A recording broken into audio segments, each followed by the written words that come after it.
दोस्तों, तो एक बार फिर से स्वागत है आपके अपने YouTube चैनल एम शिक्षा ऑफिशियल पे। और आज हम लोग बात करेंगे टेस्ट नंबर 18 जो कि खान सर के द्वारा आयोजित कराई जाती है डेली जीके जीएस का। उसका टेस्ट नंबर 18 हम लोग देखेंगे। और यदि आप लोग हमारे चैनल पे पहली बार विजिट कर रहे हैं तो सब्सक्राइब और वीडियो को लाइक करना नहीं भूलें, सपोर्ट करें। चलिए, तो हम लोग पहला क्वेश्चन की तरफ देखते हैं और आगे बढ़ते हैं। इसमें टोटल 50 क्वेश्चन है और हम लोग सभी को देखने का प्रयास करेंगे। तो पहला क्वेश्चन है, इथेनॉल के बारे में विचार करना है। प्रमुख जैव ईंधन में से एक है। इथेनॉल प्रमुख जैव ईंधन में से एक है, ये बिल्कुल सही कथन है। इथेनॉल 99.9% अल्कोहल है, ये भी सही है। इसे केवल डीजल के साथ मिश्रित किया जा सकता है, नहीं, ऐसा कोई बात नहीं है। और तो इसमें हम लोग को चुनना क्या है, इनमें से कथन सत्य नहीं है, यानी गलत कथन को चुनना है। यानी केवल 3 गलत है ना, तो केवल 3 ऑप्शन नंबर सी जो कि बिल्कुल इसका राइट आंसर हो जाएगा। और क्वेश्चन नंबर 2, निम्न में से गलत कथन है, गलत कथन चुनना है फिर से एक बार। और गंधमार्दन की पहाड़ी उड़ीसा राज्य में है, बिल्कुल, जो बक्साइट के भंडार हेतु प्रसिद्ध है। तो ये हम लोगों को पता होना चाहिए कि गंधमार्दन की जो पहाड़ी है ये उड़ीसा राज्य में है और ये बक्साइट के लिए प्रसिद्ध है। अरावली में वनावरण वृद्धि वन मंत्रालय यहाँ वृक्षारोपण में वृद्धि करेगा, ये गलत है। मिजोरम राज्य में स्थित पलक झील राज्य की सबसे बड़ी प्राकृतिक झील है, ये बिल्कुल सही है। जो पलक झील है ये मिजोरम राज्य में है, जिसे पाल टिपो के नाम से भी हम लोग जानते हैं। याया तयो झील लद्दाख का पहला जैव विविधता विरासत है, ये भी सही है।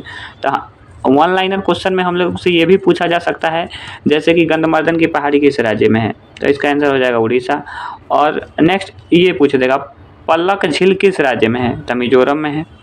और याया तयो झील किस राज्य में है, तो लद्दाख में है। Next 3 number question, Nicobar, great Nicobar के बारे में विचार करना है। ग्रेट निकोबार सुमात्रा के मध्य दूरी 180 किलोमीटर है। यहाँ सौम्पेन जनजाति का निवास है जो मंगोलाइड है, बिल्कुल। एनजीटी ने ग्रेट निकोबार प्रोजेक्ट पर रोक लगा दी।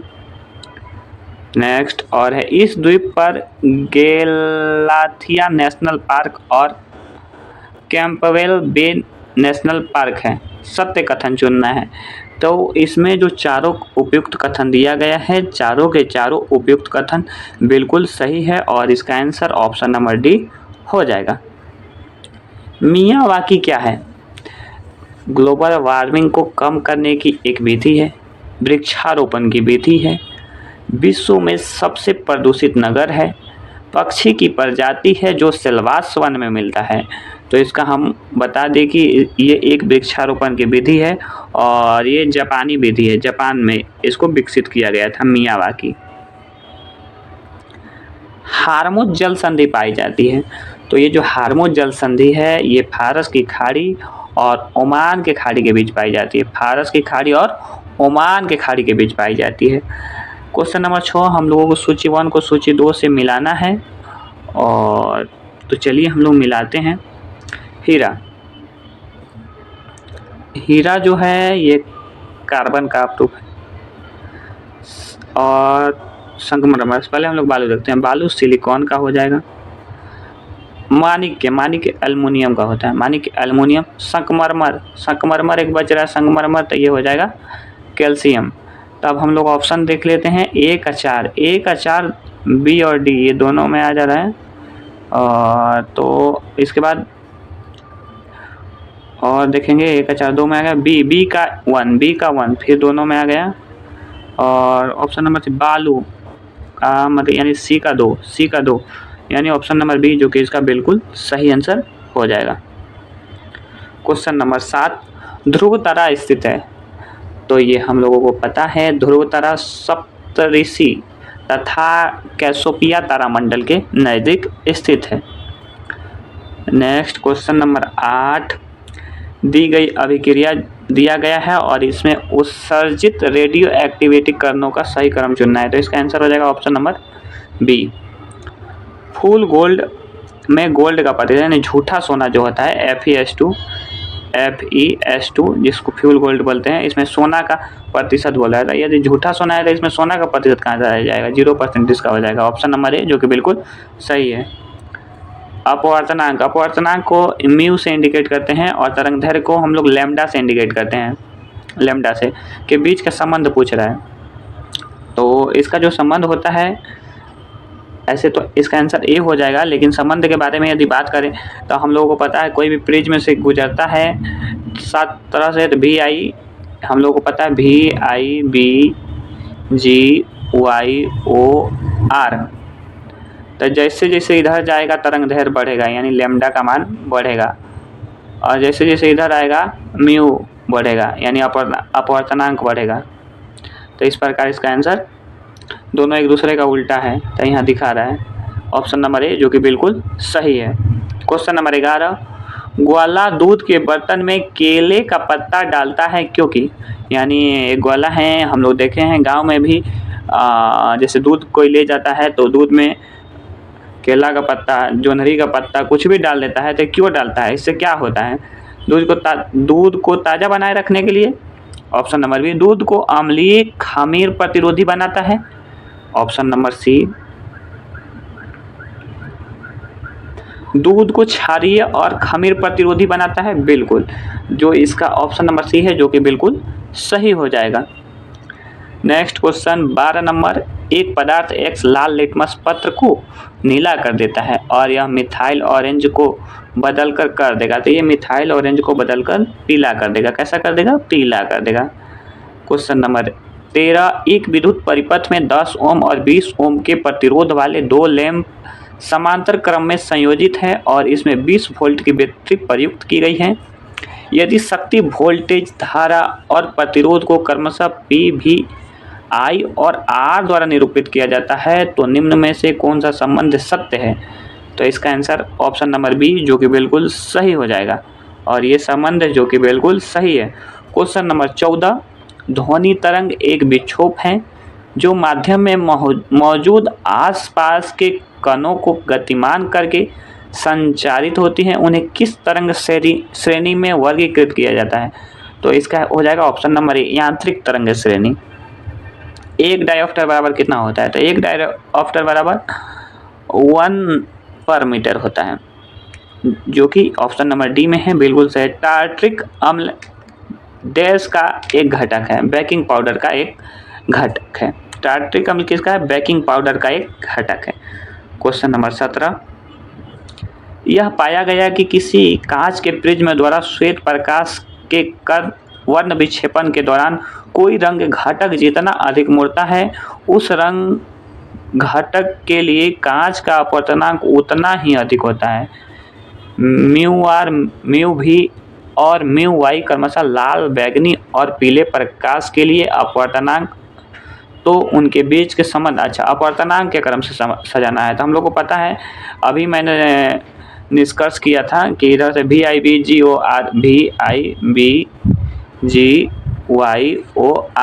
तो मैंने बताया था इधर जाने का अपवर्तनांक बढ़ता है। तो इस प्रकार सबसे ज़्यादा अपवर्तनांक की बात करेंगे तो हम लोग का V का हो जाएगा, यानी बैगनी का हो जाएगा, उसके बाद Y का हो जाएगा, तब R का होगा।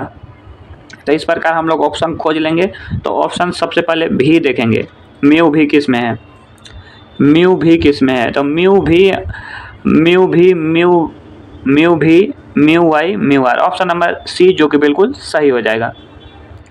क्वेश्चन नंबर 18, निम्न विकल्पों पर विचार करें। क्या विचार करना? लैंगिक जनन का, लैंगिक जनन खोजना है। खंडन प्रक्रिया, बिल्कुल, विखंडन प्रक्रिया, मुकुलन प्रक्रिया, क्लोनिंग प्रक्रिया और विषाणुगमन, जो कि ऑप्शन नंबर डी, ये बिल्कुल इसका सही आंसर हो जाएगा। कोशिका के बाह्य आवरण कोशिका भित्ति निम्न में से किसमें पाई जाती है? तो कोशिका भित्ति मशरूम में पाई जाती है, जिसे कुकुरमुत्ता भी कहते हैं। क्वेश्चन नंबर 20, निम्नलिखित युग्मों में से गलत का चयन करना है। रक्त प्लाज्मा 55 से 60% सही है।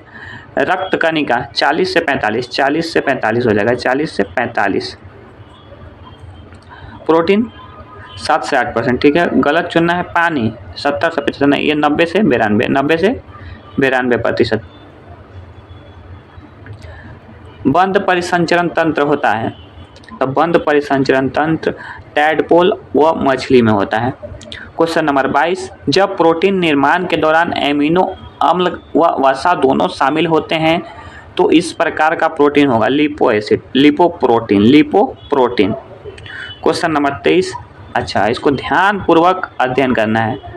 कार्बोहाइड्रेट में क्रमशः कार्बन, हाइड्रोजन व ऑक्सीजन का अनुपात 1:2:1, बिल्कुल सही है, बिल्कुल सही है। वसा ऊर्जा के लिए सबसे बड़ा स्रोत है, बिल्कुल सही है। पेड़ पौधे की छाल सेलुलोज की बनी होती है, बिल्कुल। आयोडीन की बूंदों के द्वारा भोजन में मौजूद स्टार्च या मंड की उपस्थिति का अनुमान लगाया जाता है, बिल्कुल सही। और हमारी पुस्तकें और नोट करेंसी सेलुलोज द्वारा निर्मित होते हैं, बिल्कुल सही है। कीटों का त्वचा विशेष डेक्स्ट्रिन कार्बोहाइड्रेट की नहीं, ये काइटिन की बनी है। कीटों की त्वचा किसकी बनी है? काइटिन की बनी होती है, काइटिन की बनी होती है। गलत हम लोग को चुनना है और इसमें गलत चुनना है तो गलत केवल 6 है, यानी ऑप्शन नंबर ए जो कि बिल्कुल सही हो जाएगा। Next question number 24, Mohammad Ghori को सबसे पहले किसने पराजित किया था? तो ये क्वेश्चन जब हम भी पहली बार देखे थे तो गलती लगा दिए थे पृथ्वीराज चौहान, लेकिन ये गलत हो जाएगा और इसका जो सही आंसर हो जाएगा मूलराज द्वितीय, जो कि 1178 ईस्वी में मोहम्मद गौरी को सबसे पहले पराजित किया था। और मोहम्मद गौरी सबसे पहले यदि भारत पर कब आक्रमण किया था ये हम लोग को पता होना चाहिए। 1175 ईस्वी में सिंध पर सबसे पहले आक्रमण किया था। मोहम्मद गौरी ने जयचंद को किस युद्ध में पराजित किया था? तो तराइन का प्रथम 1191, तराइन का द्वितीय 1192 और चंदावर 1194, बिल्कुल चंदावर के युद्ध में जो जयचंद को मोहम्मद गौरी ने पराजित किया था। बिहार के किस वकील ने असहयोग आंदोलन के समय अपनी लाभप्रद वकालत छोड़ दी थी? तो वकालत जो है राजेंद्र प्रसाद जी छोड़ दिए थे, जो कि हमारे देश के प्रथम राष्ट्रपति। क्वेश्चन नंबर 27, निम्न घटनाओं का क्रम के अनुसार सजाना है। तो चलिए हम लोग देख लेते हैं। चौरी चौरा कांड कब हुआ था? 5 फरवरी 1922, 5 फरवरी 1922। और असहयोग आंदोलन का स्थगन, मतलब असहयोग आंदोलन कब स्थगित हुआ था? तो 12 फरवरी 1922। बारदोली, ये भी 12 फरवरी 1922। तो इसमें हम लोग को हो जाएगा। एक बात इस क्वेश्चन में हम लोगों को ध्यान रखना पड़ेगा, जैसे यहाँ है स्थगन, तो कोई भी स्थगन होने से पहले उसका प्रस्ताव पारित होता है। तो इसका हो जाएगा 1-3-2। तो 1-3-2 किस में है? 1-3-2 ऑप्शन नंबर सी जो कि बिल्कुल सही हो जाएगा। क्वेश्चन नंबर 28, निम्न में से कौन सा कथन महात्मा गांधी की दांडी यात्रा के विषय में असत्य है या गलत है? असत्य चुनना है। यह पूर्णतः पैदल यात्रा थी, बिल्कुल सही है। साबरमती आश्रम से आरंभ होकर इसका समापन दांडी में हुआ था, बिल्कुल। साबरमती आश्रम से शुरू समूची यात्रा 24 दिनों की थी, बिल्कुल सही है। इसकी शुरुआत 15 मार्च 1930 को नहीं, 15 मार्च नहीं, इसकी शुरुआत 15 मार्च को नहीं हुई थी। इसकी मार्च 6 मार्च को हुई, नहीं 12 मार्च को हुई थी, 12 मार्च 1930 को, 12 मार्च 1930 को हुई थी। 15 अगस्त 1947 से जब देश स्वतंत्र हुआ और 26 जनवरी 1950 के बीच जब उसने स्वयं को संपूर्ण प्रभुत्व संपन्न लोकतंत्रात्मक गणराज्य घोषित किया, भारत सरकार कार्य कर रही थी। तो भारत सरकार जो है the government of India act 1935 के उपबंधों के आधार पर काम कर रही थी, जो कि ऑप्शन नंबर ए में है और ये बिल्कुल सही है। और हम लोगों को पता होना चाहिए जो कि 1935 का भारत शासन अधिनियम आया था, उसको भारत का मिनी संविधान के रूप में भी जाना जाता है। और क्वेश्चन नंबर 30 जो कि सुमेलित करना है और सही सुमेलित है, ये हम लोग को खोजना है। राज्य सूची जिसमें राज्य कानून बनाती है इसे राज्य सूची कहते हैं, और संघ सूची जिसमें संघ के द्वारा समवर्ती सूची में दोनों के द्वारा बनाया जाता है। तो राज्य सूची लोक व्यवस्था बिल्कुल दोनों राज्य का है, और स्वच्छता भी राज्य सरकार का है। संघ सूची नागरिकता ये बिल्कुल केंद्र सरकार का है, और दशकीय और ये भी सही है। समवर्ती सूची विधिक चिकित्सा और अन्य, यानी 1, 2 और 3 दोनों सही है। किस ऑप्शन में? ऑप्शन नंबर बी में 1, 2, 3 जो कि तीनों बिल्कुल सही है। क्वेश्चन नंबर 31, भारत के उच्चतम न्यायालय के निम्नलिखित में से किस एक निर्णय के लिए केशवानंद भारती बनाम केरल राज्य वाद को एक ऐतिहासिक घटना माना जाता है? तो संविधान के आधारभूत संरचना जैसा कि उद्देशिका में निरूपित है परिवर्तित नहीं की जा सकती है, जो कि इसका बिल्कुल ऑप्शन नंबर सी में दिया गया है, और ये एकदम सही है। क्वेश्चन नंबर 32, निम्न में से कौन सा कथन एक प्रवासी भारतीय नागरिक OCI के बारे में सही नहीं है? सबसे पहले हम लोगों को जानना पड़ेगा OCI क्या होता है और NRI क्या होता है। तो OCI का मतलब ये हुआ कोई भारतीय मूल के व्यक्ति हैं और दूसरे देश की नागरिकता ले लिए, और नागरिकता लेने के बाद वह किसी भी समय भारत में आबाद तरीके से घूम रहे हैं, आ रहे हैं, जा रहे हैं, लेकिन OCI लोगों को भारत में वोट देने का अधिकार नहीं है, और यहाँ मौलिक अधिकार यानी उनको किसी भी तरह से सरकारी लाभ नहीं मिलेगा। इन्हें OCI कहते हैं। और NRI का मतलब ये हुआ जो जैसे कि हमारे ही समाज में कई लोग होते हैं जो कि विदेश में जाकर कमाते हैं, पढ़ते हैं, रहते हैं, लेकिन वहाँ की नागरिकता नहीं लेते हैं, नागरिकता भारत का ही बना रहता है, तो उसे NRI कहते हैं। तो ये आकर यहाँ वोट भी दे सकते हैं। तो अब चलिए कथन को हम लोग देख लेते हैं। कथन क्या क्या? OCI किसी दूसरे देश का नागरिक होता है, ये तो सही है। दूसरे देश का नागरिकता लिया तो दूसरे देश का ही नागरिक हो गया ना। एक OCI के पास भारत आने के लिए एकाधिक प्रवेश दीर्घकालिक वीजा होता है। एकाधिक मतलब एक से अधिक बार, और दीर्घकालीन बिल्कुल सही है, आ जा सकता है, इसमें कोई दिक्कत नहीं है। एक OCI सभी मामलों में NRI के बराबर होता है? नहीं, NRI के बराबर नहीं होता है। इसे मत देने का अधिकार नहीं होता है, जबकि NRI को मत देने का अधिकार होता है, और भारत में किसी तरह का लाभ भी NRI को मिल सकता है। और ऑप्शन नंबर डी, OCI सार्वजनिक रोजगार के अवसर की समानता के मौलिक अधिकार का हकदार नहीं है। बिल्कुल ये भी ऑप्शन सही है, और इसका आंसर जो हो जाएगा ऑप्शन नंबर सी। 33, जब संसद के दोनों सदनों की संयुक्त बैठक में कोई विधेयक निर्दिष्ट किया जाता है तो इसे किसके द्वारा पारित किया जाता है? तो संयुक्त बैठक जब आता है तो ये कोई भी बिल में जैसे दोनों सदनों के बीच नहीं बन पाता है बात, और उसको हम लोग फिर से क्या बोलते हैं, संयुक्त बैठक के रूप में बुलाया जाता है। तो इसमें साधारण बहुमत की आवश्यकता होती है, उपस्थित तथा मत देने के सदस्यों का साधारण बहुमत। और संयुक्त बैठक 108 आर्टिकल 108 में है, और इसे राष्ट्रपति द्वारा पारित करने के बाद बिल बन जाता है।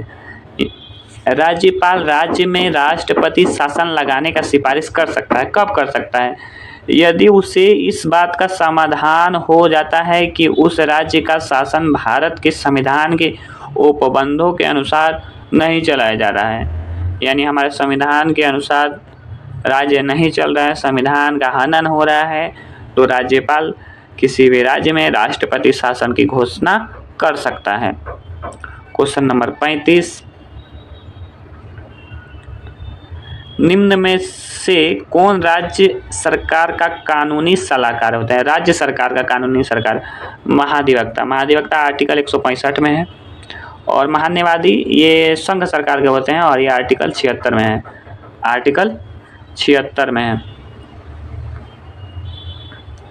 और इस प्रकार से इसका आंसर हो जाएगा option number B. Option number B. E commerce का अर्थ होता है? ई कॉमर्स मतलब इलेक्ट्रिक इंटरनेट व्यापार है। ऑप्शन नंबर सी जो कि बिल्कुल सही है। क्वेश्चन नंबर 37, सुमेलित करना है सूची 1 को सूची 2 से। तो चलिए हम लोग सुमेलित करते हैं। राजकोषीय घाटा राजकोषीय घाटा, बजटीय घाटा। सबसे पहले बजटीय घाटा, कुल प्राप्तियों की तुलना में कुल व्यय अधिक, तो इसे बजटीय घाटा कहते हैं, यानी बी का 1 हो जाएगा। और राजस्व घाटा, राजस्व प्राप्तियों की तुलना में राजस्व व्यय अधिक, सी का 2। और एक राजकोषीय घाटा, ऋणादानों को घटाकर कुल प्राप्तियों की तुलना में कुल व्यय अधिक, 1 का 3 हो जाएगा। और प्राथमिक घाटा ये हो जाएगा, बच गया। यानी ऑप्शन हम लोग यदि देखेंगे तो ऑप्शन देख लेते हैं, मिलाए थे कैसे हम लोग, इसका डी का 4 था ना, डी का 4 था, दोनों में है।